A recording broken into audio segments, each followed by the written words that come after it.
نجات پانے والا فرقہ کہ جس جماعت کے اندر دامن صحابہ بھی ہے، دامن اہل بیت بھی ہے، ناموس رسالت کے پاسبان بھی یہ ہیں، اور اللہ کی توحید کو یوں مانتے ہیں کہ جس طرح سرکار نے رب کی توحید کا اقرار کیا ہے۔ یہ اہل سنت و جماعت والے، باقی سارے فرقے باطل ہیں۔ تو گستاخوں اور بے ادبوں سے تعلقات بنانا دنیا اور آخرت کو تباہ کرنا ہے۔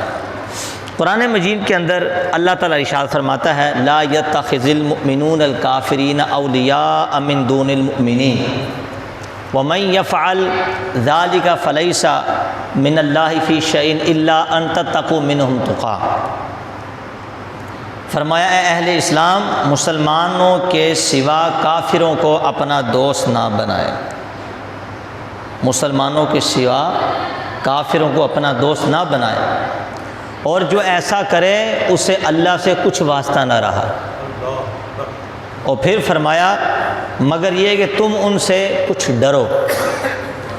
اب شان نزول اس آیت کا یہ ہے کہ حضرت عبادہ بن صامت جلیل القدر صحابی رسول رضی اللہ تعالیٰ عنہ جنگ احزاب کے دن انہوں نے نبی پاک علیہ السلام کی بارگاہ میں عرض کی کہ 500 یہودی میرے ہمدرد اور حلیف ہیں۔ کتنے؟ 500 جو مجھ سے ہمدردی کرتے ہیں، میرے دوست ہیں۔ میں چاہتا ہوں کہ دشمن کے مقابلے میں ان سے مدد مانگو، ان سے مدد لوں۔ اس پر آیت کریمہ نازل ہوئی اور اللہ نے فرمایا کہ جو رب کا دشمن ہو، رب کے محبوب کا دشمن ہو، نہ اس سے تم ہمدردی کر سکتے ہو، نہ تم اس کو اپنا دوست بنا سکتے ہو، اور نہ ہی تم ان سے مدد مانگ سکتے ہو۔ اس سے منع فرما دیا۔ نہ ہمدردی تو دور کی بات، دوست بھی نہیں بنا سکتے، مددگار بھی نہیں بنا سکتے جو اللہ اور اللہ کے رسول کا دشمن ہو۔ اور پھر ایک جگہ اللہ نے ارشاد فرمایا سورہ توبہ کے اندر یا ایھا الذین آمنوا لا تتخذوا آباءکم واخوانکم اولیاء ان استحبوا الکفر علی الایمان ومن یتولہم منکم فاولئک هم الظالمون۔ اے ایمان والو، اپنے آبا کو یعنی باپ دادا کو، اپنے بھائیوں کو دوست نہ بناؤ۔ کب؟ اگر وہ کفر کو ایمان پر پسند رکھیں، یعنی کفر کی طرف جائیں، کفریہ عقائد اپناتے ہو تو انہیں دوست نہ بناؤ۔ اور فرمایا جو تم میں سے ان سے دوستی کرے گا وہ ظالم ہے۔ وہ بولی کیا ہے؟ ظالم ہے۔ شان نزول کیا ہے؟ کچھ واقعہ یوں ہوا تھا کہ جب مسلمانوں کو کافروں سے قطع تعلق کرنے کا حکم دیا گیا تو کچھ لوگوں نے کہا کہ یہ کیسے ہو سکتا ہے؟ اگر باپ گستاخ ہے تو باپ چھوڑ دو، بھائی گستاخ ہے تو بھائی چھوڑ دو، بیٹا گستاخ ہے تو بیٹا چھوڑ دو۔ یہ کیسے ہو سکتا ہے؟ یہ اتنا آسان تو نہیں ہے کہ باپ بھائی رشتہ داروں سے تعلق ہی ختم کر دیا جائے۔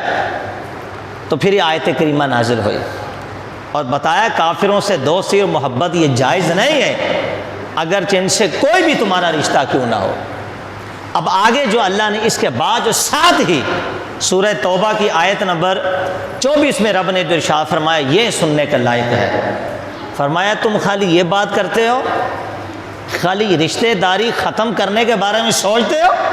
قل ان کان آباؤکم و ابناؤکم و اخوانکم و ازواجکم و عشیرتکم و اموال اقترفتموها و تجارت تخشون کسادها و مساکن ترضونها احب الیکم من اللہ و رسولہ و جہاد فی سبیلہ فتربصوا حتی یأتی اللہ بامرہ واللہ لا یہدی القوم الفاسقین۔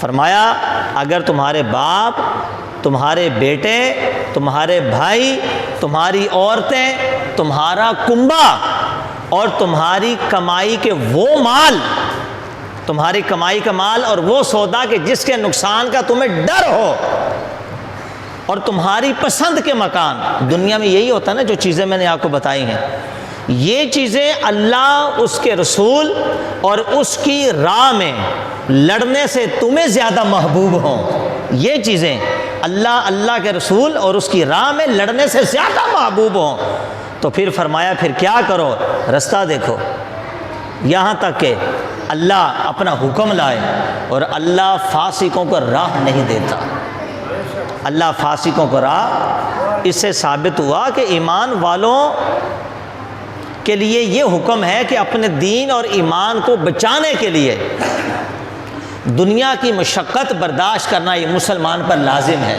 یہ مشقت ہے نا، باپ گستاخ ہے تو باپ چھوڑو، بھائی گستاخ ہے تو بھائی چھوڑ دو، بیٹا گستاخ ہے تو بیٹا چھوڑ دو، یہ مشقت ہے، کوئی آسان کام ہے رشتہ داری ختم کر دینا، لیکن فرمایا ختم کرنی پڑے گی۔ کس کے لیے؟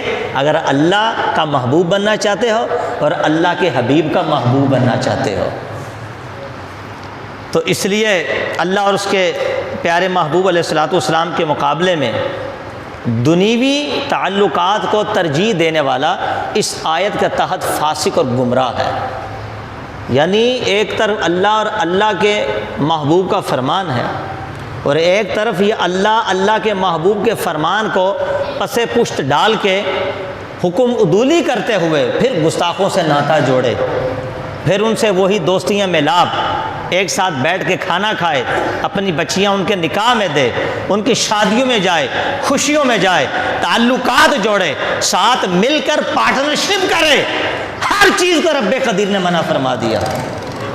فرمایا اگر محبوب جانو گے نا ان لوگوں کو جو گستاخ ہیں، تو پھر انتظار کرو، اللہ کا حکم آئے گا، اللہ کا عذاب۔ حکم سے کیا مراد ہے؟ عذاب آئے گا۔